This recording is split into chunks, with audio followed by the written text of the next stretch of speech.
Dulu kat sekolah sains ambil bahasa Arab kan? Jerman. Jerman, oh. Dahsyat Jerman. Dia sampai belajar sampai level apa? Level 3?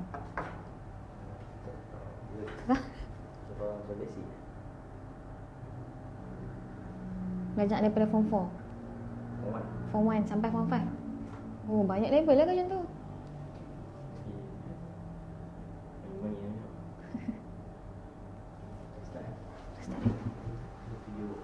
Dulu kat sekolah sains ambil bahasa Arab kan?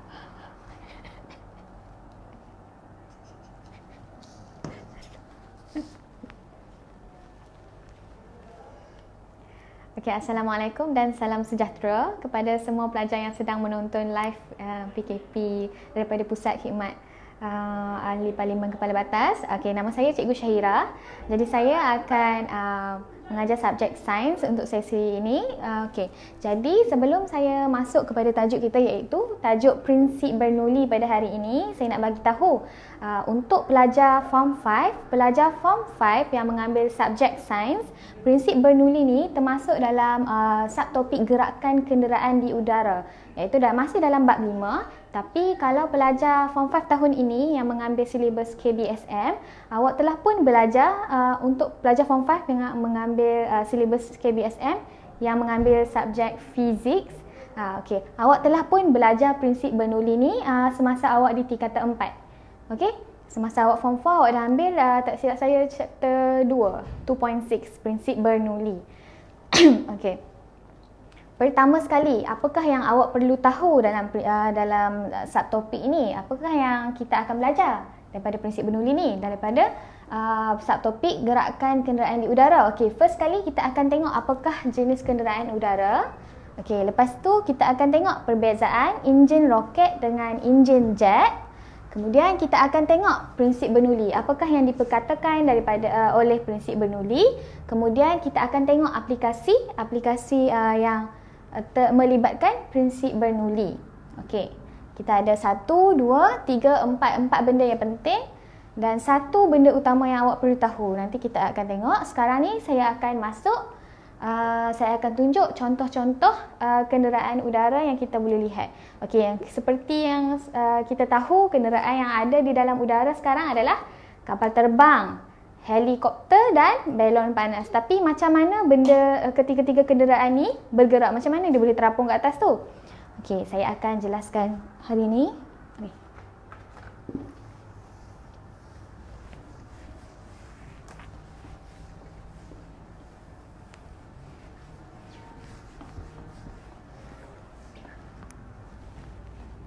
Okey. Untuk kenderaan udara yang pertama iaitu belon panas. Belon udara panas, belon udara. Okey. Belon udara seperti kita tahu, contoh sini dia punya tempat duduk, lepas tu dia ada belon tu atas ni. Macam mana dia boleh terapung? Seperti awak tahu, dekat sini ada pemanas yang akan menjana udara panas. Jadi udara panas ni akan terkumpul dalam belon ni. Sebab tu dia boleh terbang. Sebab apa dia boleh naik atas? Sebab udara panas lebih kurang ketumpatan berbanding udara sejuk. Kurang tumpat.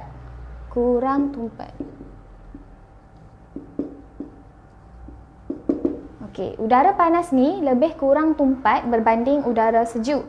Oleh itu, udara panas ni akan terapung di tengah-tengah, di sekeliling oleh udara sejuk. Jadi, belon panas tu akan terapung selagi ada udara panas dekat dalam belon itu. Okey, faham yang tu? Okey, kenderaan yang kedua kita akan tengok adalah kapal terbang.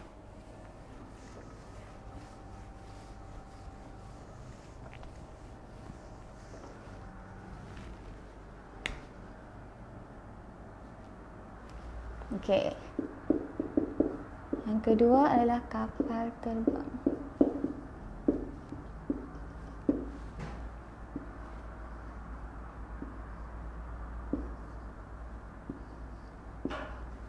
Okey. Ini adalah kapal terbang. Nampak macam kapal terbang tak? Okey, ini kapal terbang. Kapal terbang dia boleh naik ke atas udara disebabkan ada 4 daya. Okey, keempat-empat daya ini awak mesti kena ingat sebab selalunya dia masuk dalam soalan objektif ataupun soalan subjektif. Selalunya dia akan suruh label. Label yang mana kat sini daya apa, kat sini daya apa. Okey, tengok kat sini atas adalah daya angkat. Kita mulakan dengan atas. Okey, yang di atas kapal terbang, yang mengangkat kapal terbang ni ke atas adalah daya angkat.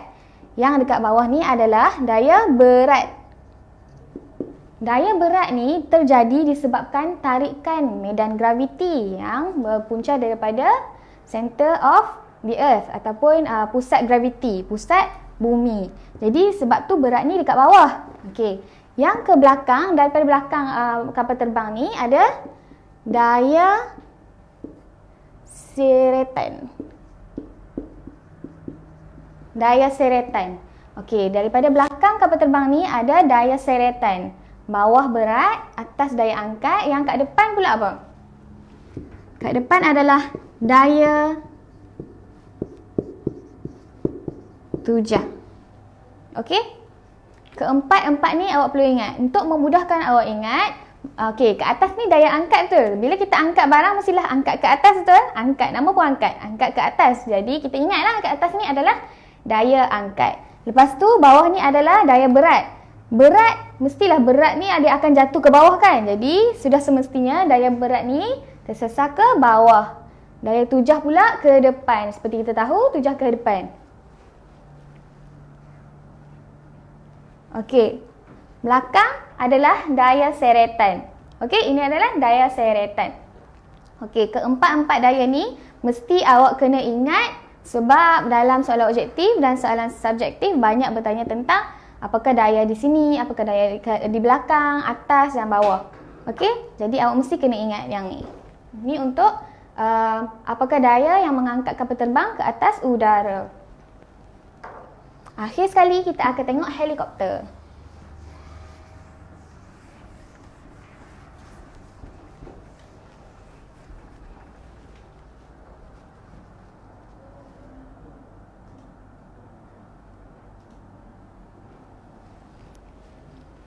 Okey. Helikopter.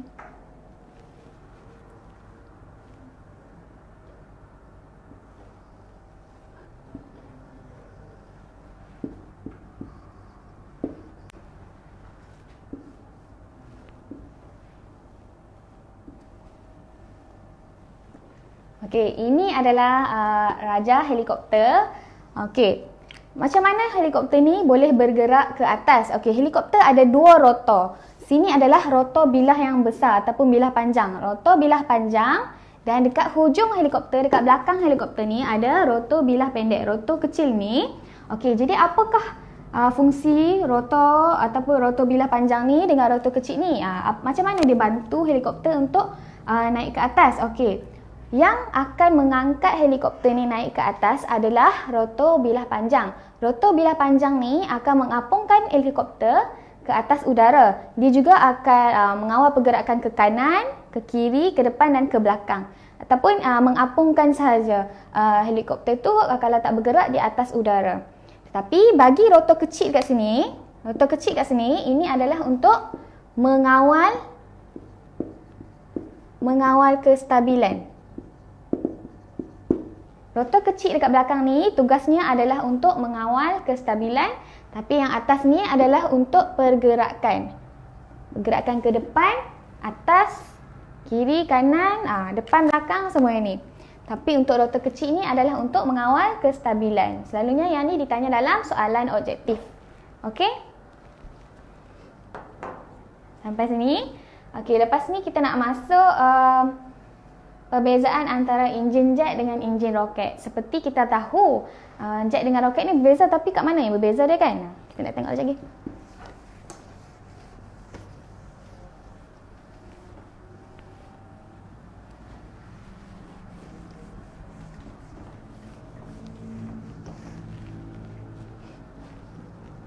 Okey, kalau ada soalan, boleh tanya kat dalam ruang komen.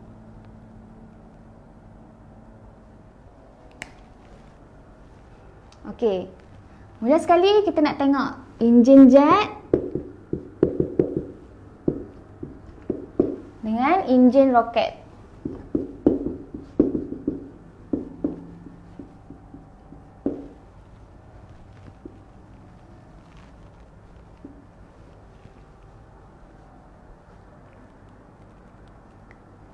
Okey. Enjin jet ni ada kat dalam kapal terbang, tapi yang untuk roket ni, untuk roket lah seperti awak tengok sebelum ni. Kalau awak pernah tengok sebelum ni yang Syekh Muzaffar pernah buat dia punya live kan, yang dia naik ke angkasa lepas menggunakan roket, betul? Okey, kalau jet ni kapal terbang, contoh yang terdekat yang awak boleh tahu adalah kapal terbang. Jadi enjin jet ni menggunakan, pertama sekali apakah yang digunakan? Dia menggunakan bahan api dan udara. Enjin jet menggunakan bahan api dan udara disebabkan jet ni dia bergerak masih dalam kawasan atmosfera. Tetapi untuk roket ni dia akan bergerak dalam angkasa lepas, betul?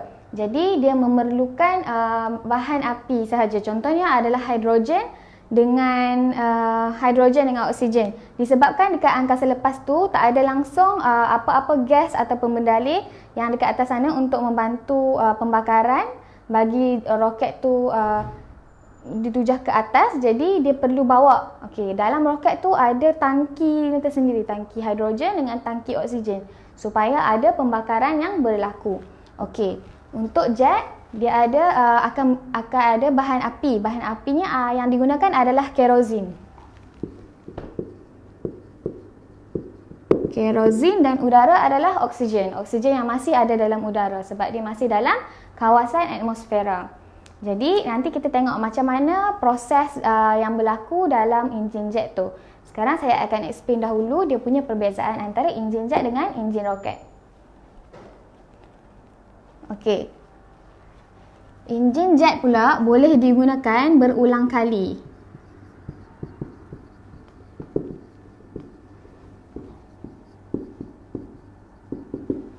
Dia boleh digunakan banyak kali, tapi untuk enjin roket ni hanyalah sekali. Okay, saya tulis sekejap. Bahan bakar.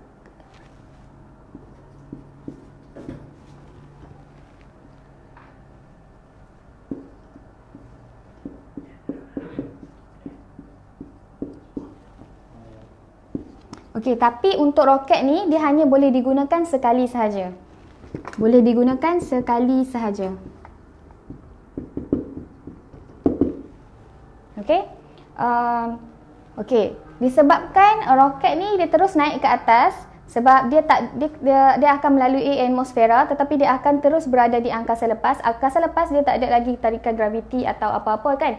Jadi dia akan ditujah terus ke atas. Okey, jadi dia punya perbezaan antara enjin jet dengan enjin roket adalah arah pergerakan. Untuk enjin jet, arah pergerakannya adalah arah ke depan.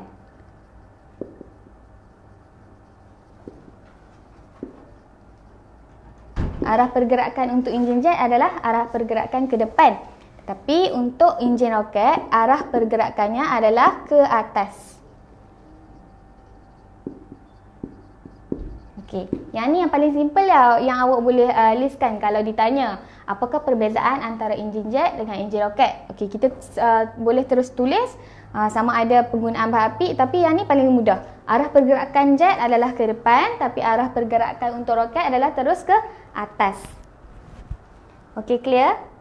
Nurul Hana, ini kalau awak form 5 dah awak ambil subjek sains, ini bab 5, 5.8 dalam subtopik kenderaan udara.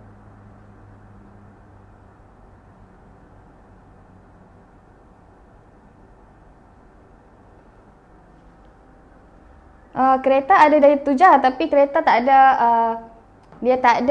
apa-apa yang membakar. Contoh macam kapal terbang, dia ada bahan api dengan udara, dia akan berlaku pembakaran ataupun di kebuk pembakaran tu dia ada berlaku dan dia akan menghasilkan gas yang panas. Gas yang panas tu yang akan menujah kenderaan ke depan ataupun yang akan menujah kenderaan ke atas. Okey, kalau kereta dia tak ada kebuk pembakaran. Tak ada kebuk pembakaran pun dalam kereta tu, that's why kereta dia tak akan terbang ataupun macam kapal terbang lah. Sebab kapal terbang lagi pun dia ada sayap. sayap yang akan membantu. Nanti kita akan tengok yang tu dia akan mengaplikasikan prinsip Bernoulli.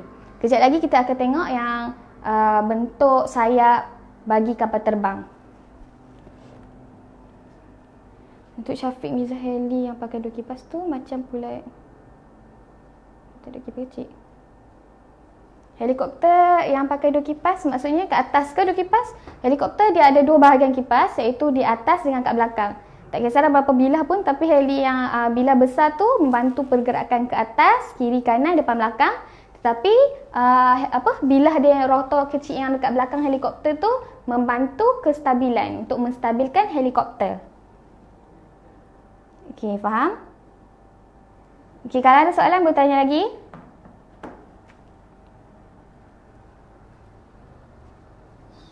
Ada lagi?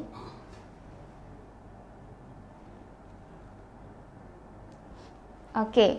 Untuk enjin jet, pergerakannya dibantu oleh sayap aerofoil. Yang ni yang Aziah tadi tanya. Okey, dibantu oleh sayap aerofoil. Macam kita tahu, dekat kapal terbang dia ada sayap kiri kanan, betul? Itu kita panggil sayapnya berbentuk aerofoil.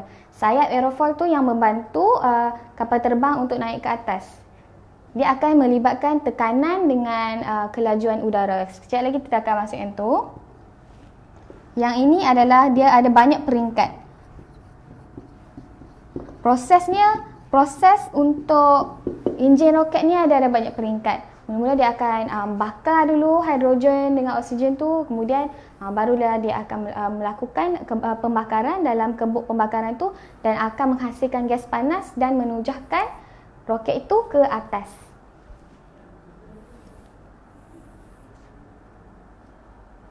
Okey. Yang ni faham? Yang ni adalah perbezaan enjin jet dengan perbezaan enjin roket. Okey, sekarang ni saya nak tunjuk macam mana proses pergerakan untuk enjin jet tu berlaku. Enjin jet ni seperti awak tahu ada dekat contoh yang paling terdekat adalah kapal terbang.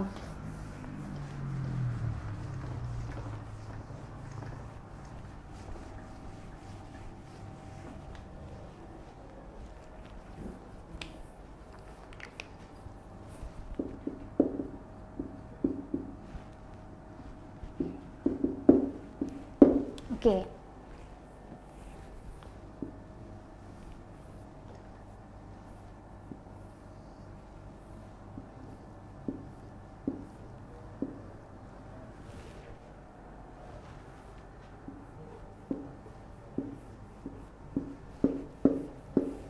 Okey, ini adalah contoh gambar rajah bagi enjin jet. Saya hanya akan terangkan secara rawak. Okey, tak perlu pun ingat dia punya tempat-tempat kat mana, adakah di sini kebuk pembakaran, sini adalah tebing, tapi saya akan terangkan dia punya proses. Okey, mula-mula sekali ini adalah kipas. Okey, bayangkan ini adalah kipas dan sini adalah udara. Okey, proses yang pertama adalah udara akan masuk melalui kipas ni. Bila udara masuk, dia akan memusingkan turbin ataupun kipas kat dalam enjin ini. Okey? Itu adalah proses pertama. Udara akan disedut masuk ke dalam jet engine oleh turbin. Okey. Pada suhu yang tinggi, bila dekat dalam ni, bila ada dekat udara ada dekat dalam ni, dia berada dalam suhu yang sangat tinggi. Suhu tinggi. Dalam ni suhu tinggi. Udara masuk. Lepas tu dia akan berpusing dalam ni dalam keadaan suhu yang sangat tinggi. Okey? Apabila udara panas dalam ni, udara panas terkandung oksigen. Okey? Ingat dalam udara ada oksigen kan? Okey, dalam ni udara akan bercampur ataupun akan bereaksi dengan bahan api. Bahan api yang digunakan pakai dalam enjin jet adalah kerosin. Okey, apabila oksigen itu bereaksi dengan kerosin, dia akan menyebabkan ada pembakaran. Okey, dekat dalam ni pula, dekat hujung ni ada kebuk pembakaran. Jadi bila dalam kebuk pembakaran ni akan berlakunya pembakaran, dia akan menyebabkan udara yang sangat panas ditujah ke belakang. Okey? Disebabkan itu jet akan terus bergerak ke depan. Sebab api dekat belakang ni dia punya udara sangat panas dan api dikeluarkan ke belakang ni. Jadi dia punya jet engine ni akan ditujah ke hadapan.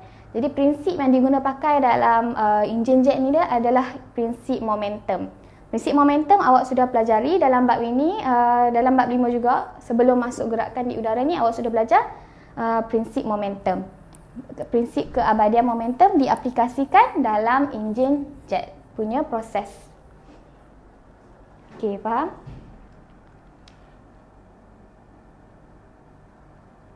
Parafin. Selalunya digunakan kerosin yang digunakan dalam sebagai bahan api untuk Nurul Husna. Kerosin akan dibakar dengan udara. Udara yang terkandung dalamnya adalah oksigen. Oksigen akan bereaksi dengan kerosin dan menyebabkan pembakaran berlaku di kebuk pembakaran. Okey?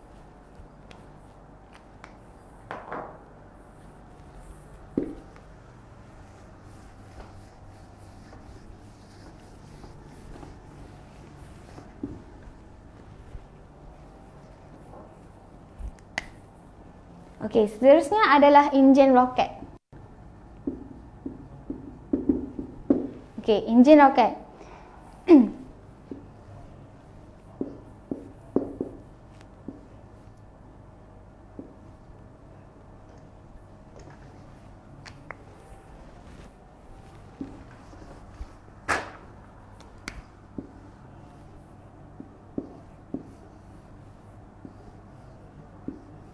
Okey, untuk enjin roket disebabkan mereka akan bergerak ke angkasa lepas, jadi tidak ada udara yang boleh membantu pembakaran yang akan berlaku dalam kebuk pembakaran untuk roket. Jadi dalam roket ini ada di bawah sekali dalam tangki gas hidrogen dan oksigen. Disebabkan dalam kawasan angkasa lepas tidak ada sebarang udara ataupun gas yang wujud, jadi roket ni akan bawa sendiri gas hidrogen dengan oksigen. Okey.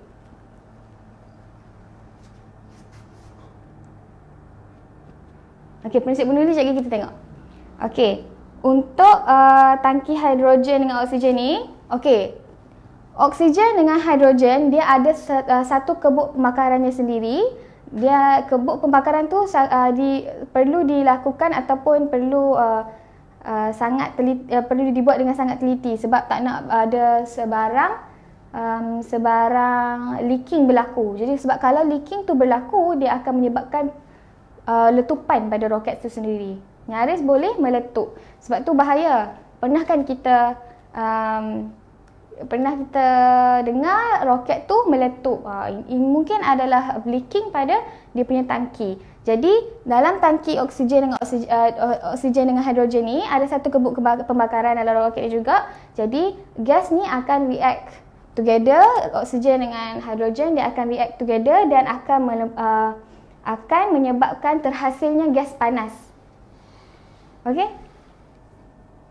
Okey, menyebabkan gas panas ni terhasil. Jadi gas panas ni pula dipaksa keluar melalui exhaust. Ini adalah exhaustnya, contoh sini adalah exhaust. Jadi gas panas ni dipaksa keluar, jadi dia akan menujahkan roket ini ke atas. Okey, jadi sebab itulah roket ni bergerak ke atas. Masa ni nak melancarkan roket pun dia akan letakkan secara mendekat macam ni. Kalau awak nak tengok balik dekat dalam YouTube masa Syekh Muzaffar gerak ke angkasa lepas tu.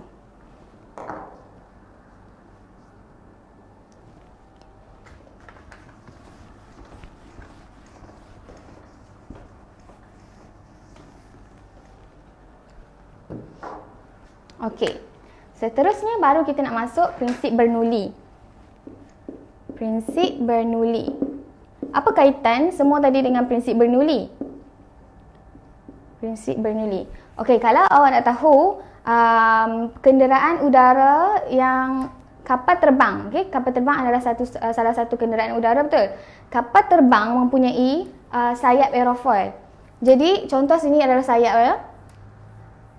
Okey. Sebelum tu kita tengok dulu apa yang diperkatakan ataupun apakah kenyataan yang dibuat daripada Bernoulli ni. Okey, prinsip Bernoulli ni menyatakan bahawa semakin tinggi kan.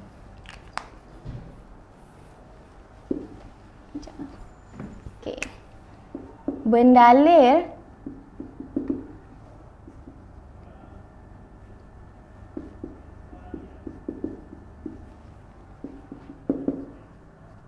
Okey, bendalir dalam kelajuan yang tinggi ni akan menghasilkan tekanan yang rendah. Akan menghasilkan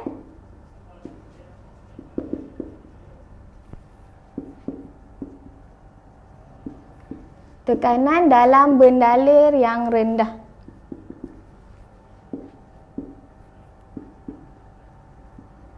Okey. Bendalir, kelajuan bendalir dengan tekanan bendalir dia berkadar songsang. Kalau satu meningkat, jadi satu lagi akan berkurang. Contoh yang seperti dicakap kat sini, bendalir dalam kelajuan tinggi akan menghasilkan tekanan dalam bendalir yang rendah. Ataupun dalam kata lain, semakin tinggi kelajuan bendalir, semakin rendah tekanan dalam bendalir. Oleh itu, kita boleh ingat kelajuan, ni untuk awak sendiri ingat kelajuan tinggi, tekanan akan rendah. Okey? Kelajuan tinggi, tekanan rendah. Okey, faham?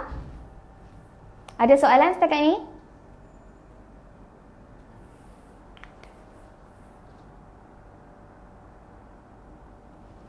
Okey. Tak ada, saya teruskan dulu.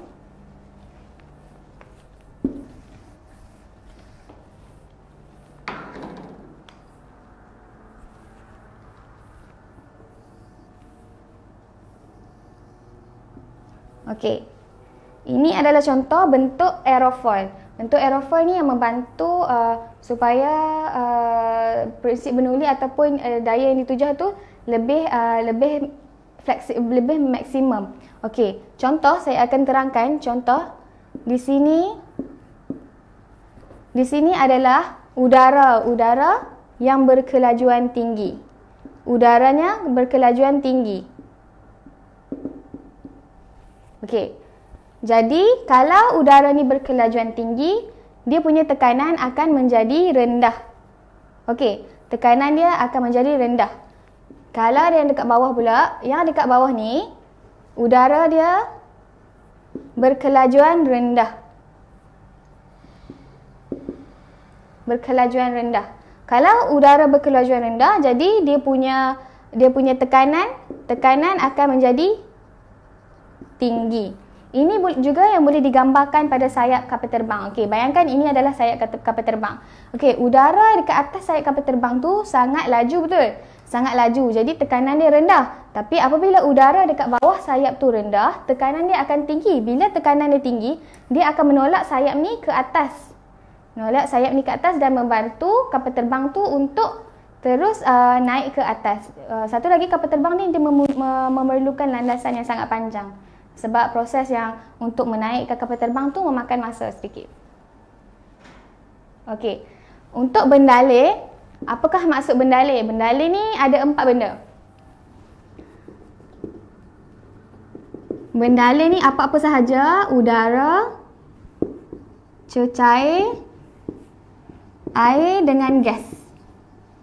Jadi prinsip Bernoulli ni teraplikasi kepada 4 perkara ni yang terpecah daripada bendalir ni. Bendalir ni terdiri daripada udara, cecair, air dan gas.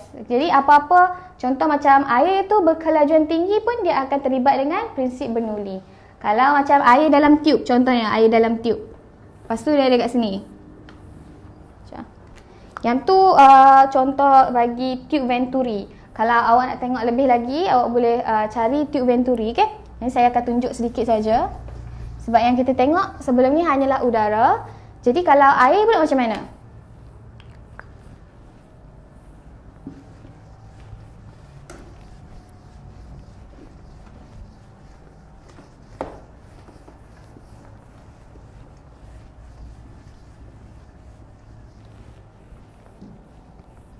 Okey.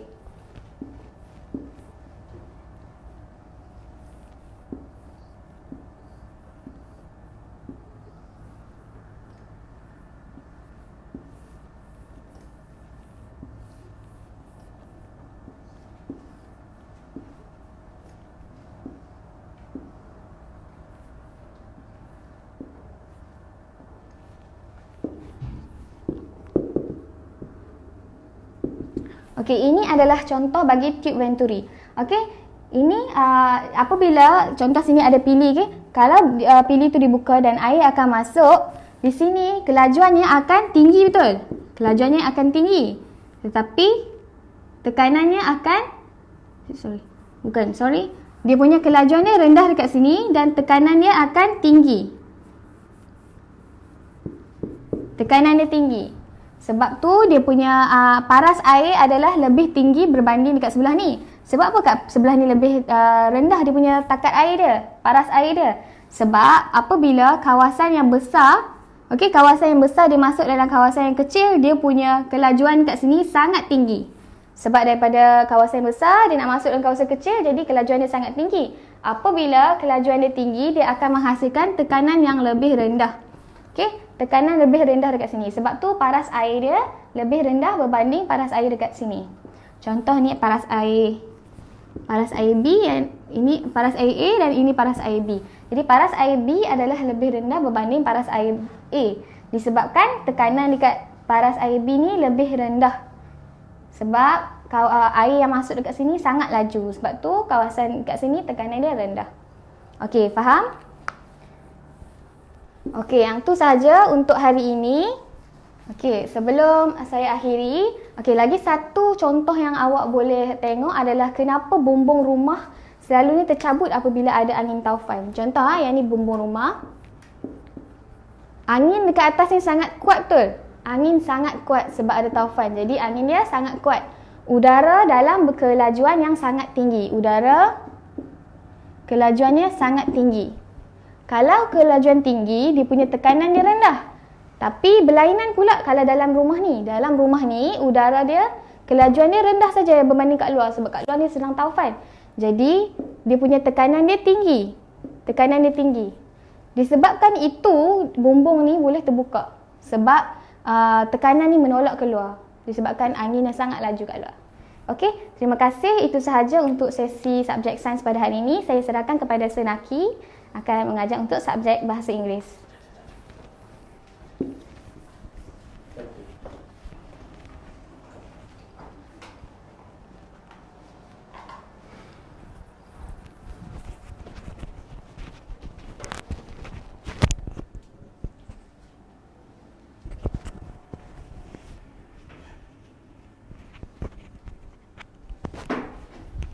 Hello, saya punya sponge.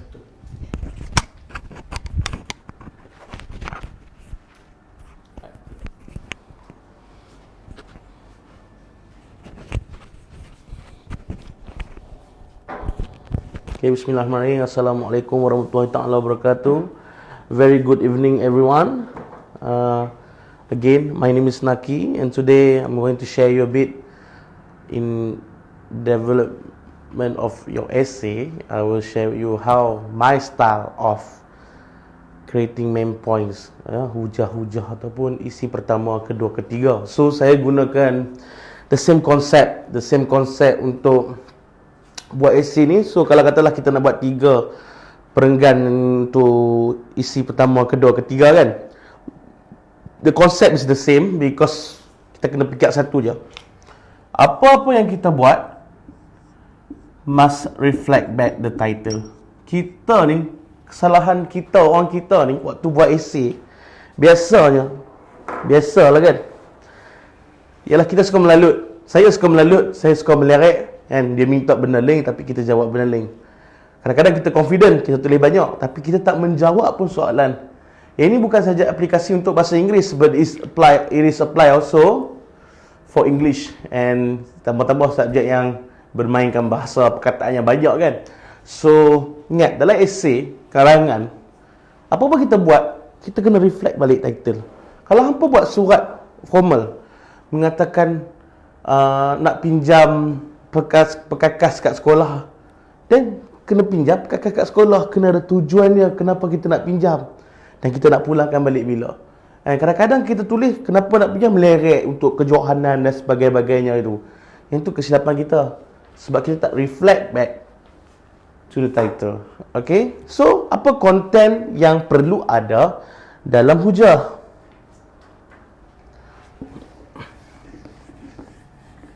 dalam isi first 2/3, okay?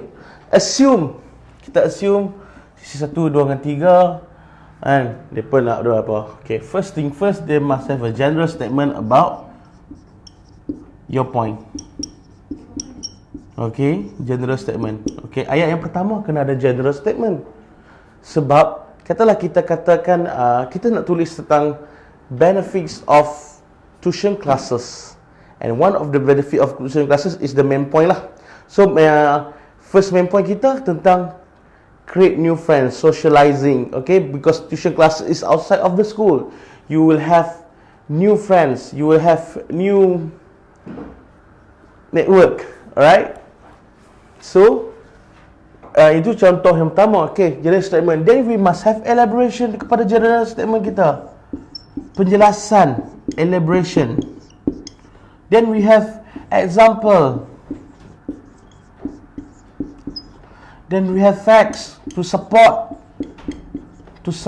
the elaboration, the example, the burden of proof, beban bukti untuk kita sokong apa yang kita tulis. As long as everything is reflect back to the title, ladies and gentlemen, itu yang paling penting. And last but not least, okay, last but not least, you kena ada mini conclusion.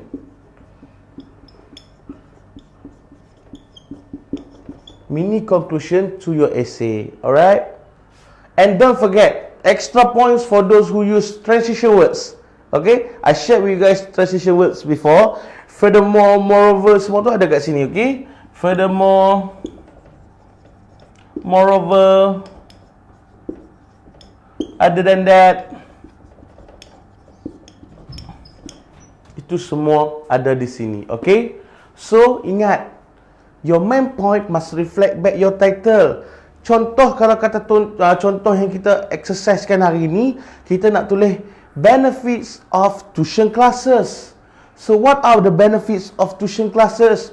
Hujah yang pertama ataupun isi yang pertama, kita cakap nak buat kawan, creating new friends. So, we create new friends.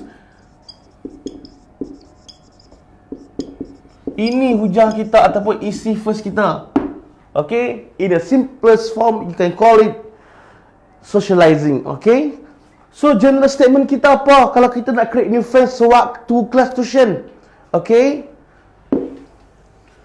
Kita buat dalam short form dulu ataupun mind map ataupun benda yang ringkas agar kita faham the way of developing the essay ni macam mana, paragraph ni macam mana. Okay?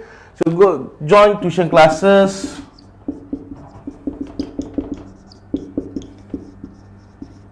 To meet ataupun can make new friends. Cukup setakat tu. Kita dah ada satu ayat untuk mulakan esei kita. Alright? Dan kita ada elaboration. Okay? Elaboration kita mestilah penjelasan kepada general statement kita. We elaborate from the statement above. Alright? So, kita nak elaborate kat mana? Tengok key point di sini. Okay, make new friends. Okay, kita join tuition classes. Tuition classes ni kadang-kadang dia dekat dengan taman kita. Okay, kadang-kadang dalam taman kita, budak-budak sekolah, ada je budak-budak sekolah lain. So, new friends from other school. That is the elaboration. New friends from other school. Contoh dia saya dah bagi tahu tadi. For example,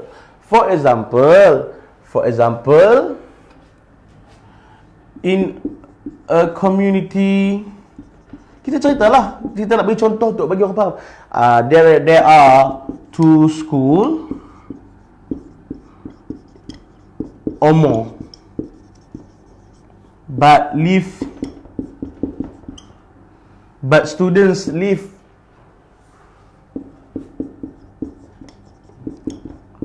near to each other. They can meet outside of school time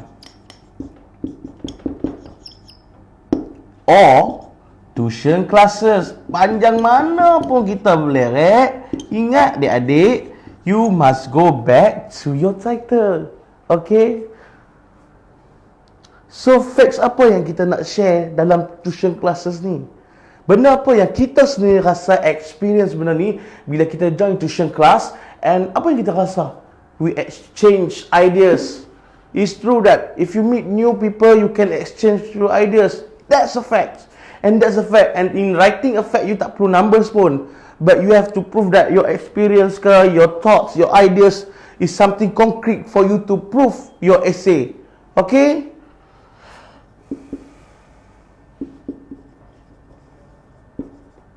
New ideas. Okay? Then last but not least, you have your own mini conclusion. Faham? Therefore, you can start a therefore, ataupun you just kata as a conclusion.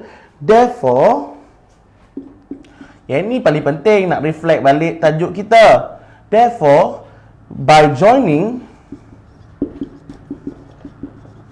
tuition classes, you can make new friends. As simple as that. You got a whole paragraph in front of you, okay? You ada satu paragraph, satu perenggan yang lengkap untuk you present dekat writer ataupun pemeriksa kertas jawapan you. This is the way untuk jawab. One of the way lah yang saya rasa sangat mudah. Saya boleh bagi track kat hampa untuk hampa jawab dalam essay. English is not easy, saya faham, sebab English ni bukan bahasa utama kita. So, but as a second language, kita tak boleh nak ketepikan. So, macam mana kita praktiskan bahasa Malaysia kita? Kita kena praktiskan bahasa Inggeris kita, okay? So, another example. Let's do another example.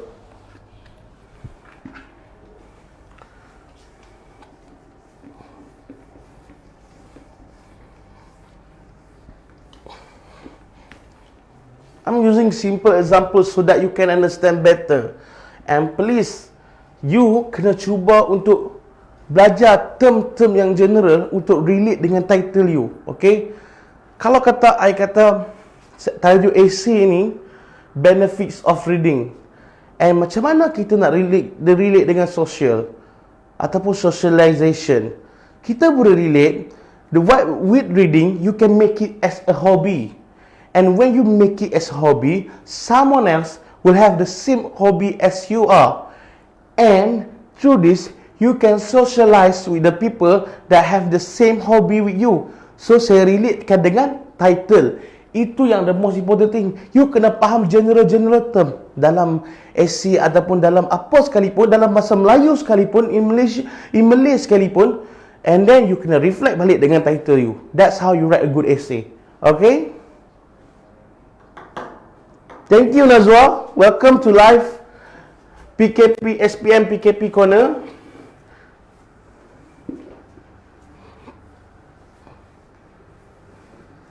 Okay, kalau siapa-siapa nak cuba extract title lah, tapi kita buat sama-sama. Kita extract title, kita cuba buat essay untuk satu main point. Alright, tajuk yang macam mana sekalipun lah, kita cuba, kita usahakan. I'm not saying that I'm good, but I can share the ideas that I have so that we can combine. Okay, when we combine ideas, we will be a lot greater, insyaAllah. Alright.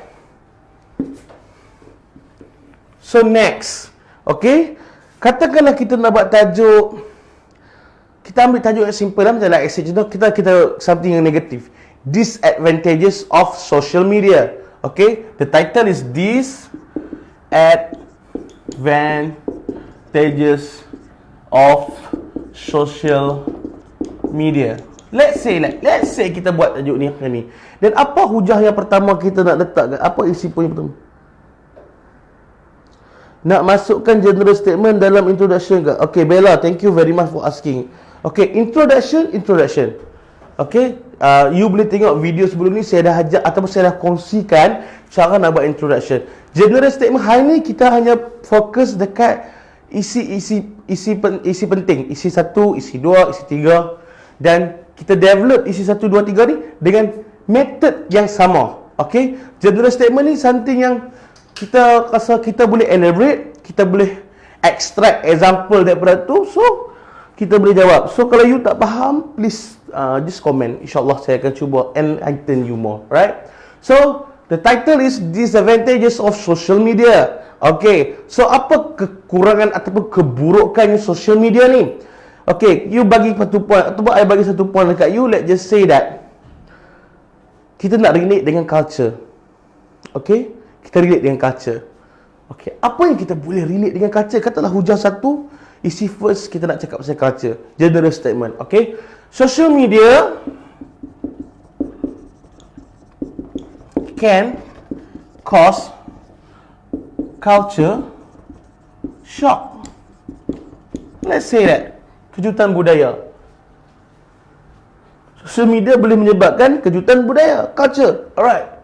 Then kita elaborate. Social culture shock yang macam mana? Culture shock yang educates ataupun yang educates strange norms to the user. Okay? Mungkin kita nak tambah lagi how dia nak educate strange norms to the user. Kita boleh kata, let's say, because of social media, we can, kita boleh tengok ramai orang dari pelosok dunia.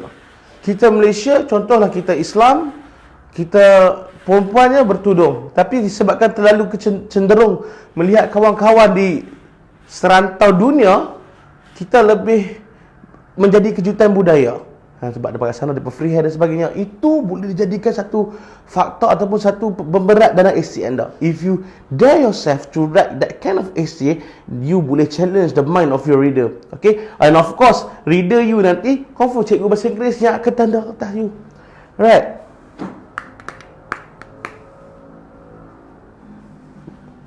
Okay, so after elaborations, kita go to example. Okay, example. For example lah, macam saya bagi tahu tadi lah. Culture from the West which to can influence negatively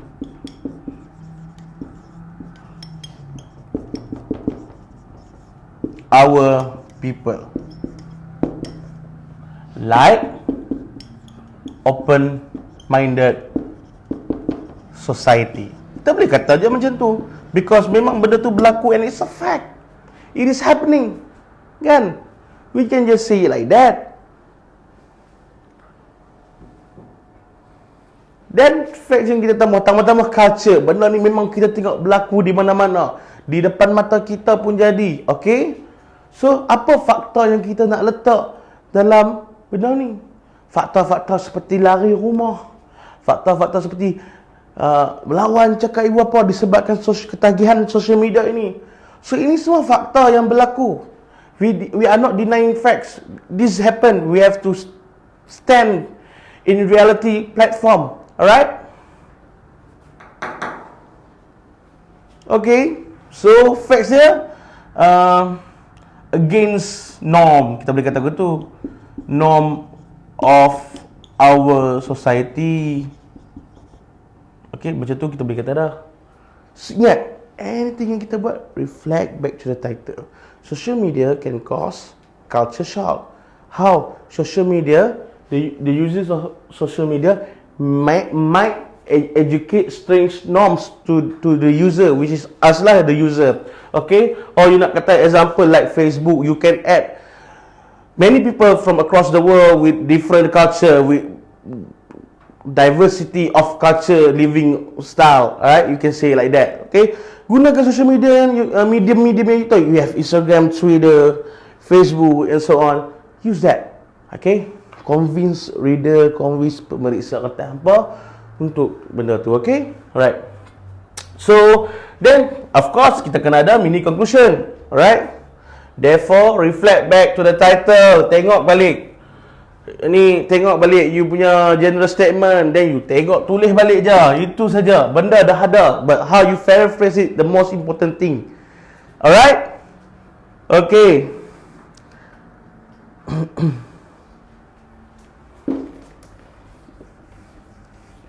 I gave you 2 examples already. I hope that you understood what I said, what I shared just now, because I'm going to talk about something else after this, alright? Okay.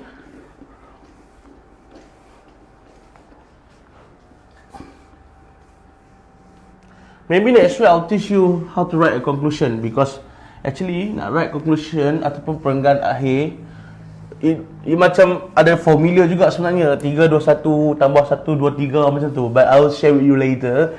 So today I just gonna share you how to write points in your essay. Itu yang paling penting. Okay, so I taught you before how to write an introduction, then just now I taught you how to write main points for your essay. Okay, so the next class I will teach you how to write a better conclusion for yourself. And the best thing is, conclusion ni, kalau saya dulu, saya mesti merepek, saya kalau boleh saya nak ambil benda yang luar pada essay saya. But sebenarnya nak write conclusion, benda yang ada dalam essay kita juga. Tapi how you paraphrase it, how you convince your reader, that's the key in this method. Okay?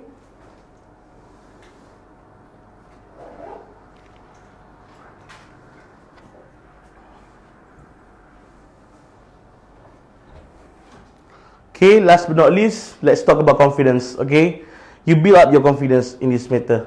Okay, in writing, in speaking. Okay, you guys should have your own confidence level. Saya faham tak semua orang ada keyakinan, semua orang malu. Semua orang ada malu.